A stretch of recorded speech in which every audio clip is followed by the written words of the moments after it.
kind of reminds us of something that we've lost in our modern convenient lives. And it's just a real basic thing. And some people say it's as basic as the mother's heartbeat beating in the womb. But I think there's something about drums in particular that do have that resonance within people.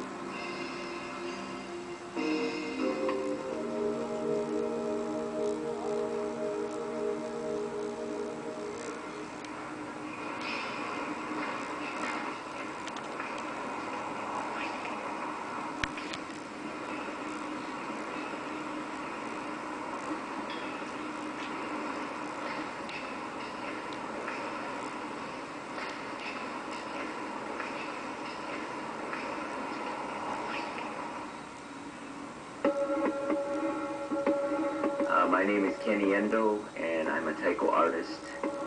Taiko is the term for drum in Japanese, and there are a lot of different kinds of drums, and it's also the name of an art form, commonly in Japanese referred to as kumidaiko.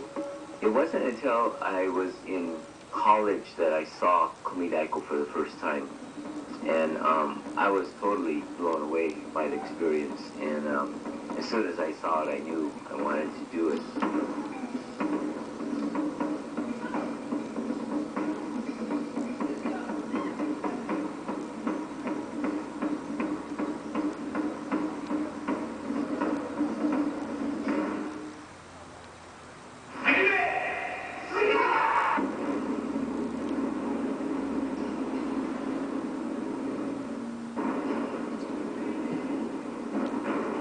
We first started teaching taiko here in Hawaii through continuing education at the University of Hawaii, and there was a real interest in the public to do taiko, not necessarily to perform, but just to learn it.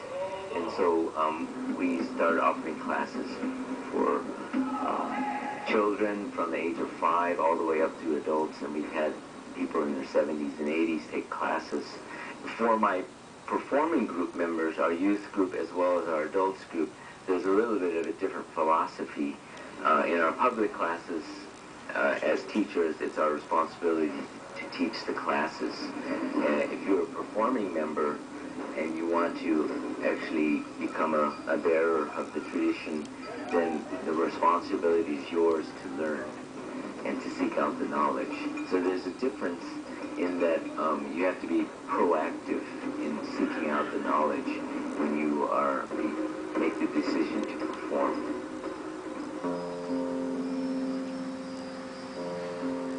My name is Kirsten Palka. I'm a professor of Asian theater at the University of Hawaii theater program. If I look back over my many different endeavors in the arts, I've always done something like for a very long time. Once I started something, I would do it at least 10, 15 years long and not just sample things and run off and do something else. I think it was more of a gradual process that, the more you work in it, the more you start to love it and appreciate it and like it. And of course, there's little aha moments along the way where you go like, oh wow, I really like doing this. When you're in the rehearsal, in the production, and things go particularly well, you really kind of develop this love for the art. But it's definitely a thing that goes on over many years. Connection to arts or music or dance or painting, any art really, I think just makes a person more whole and more rounded and well connected to other people and traditions. And that's true for any culture, I suppose.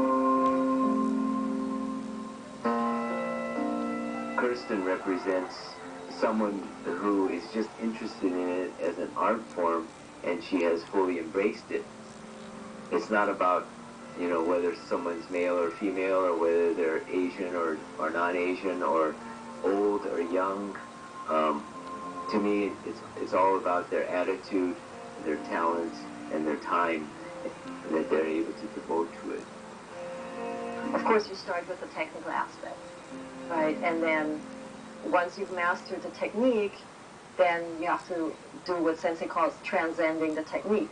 So you have to go beyond that and kind of dig into the feeling or the spirit of the piece.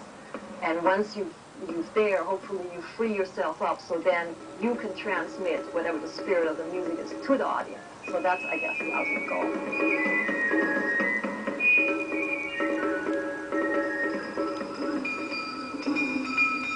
In any type of music, the ultimate goal is to capture the feeling of that music.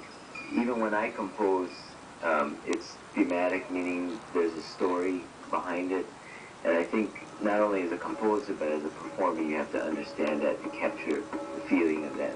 It's not just a matter of going up there and playing the, going through the motions and playing the beats correctly, but it's actually getting in a frame of mind of trying to express some kind of idea.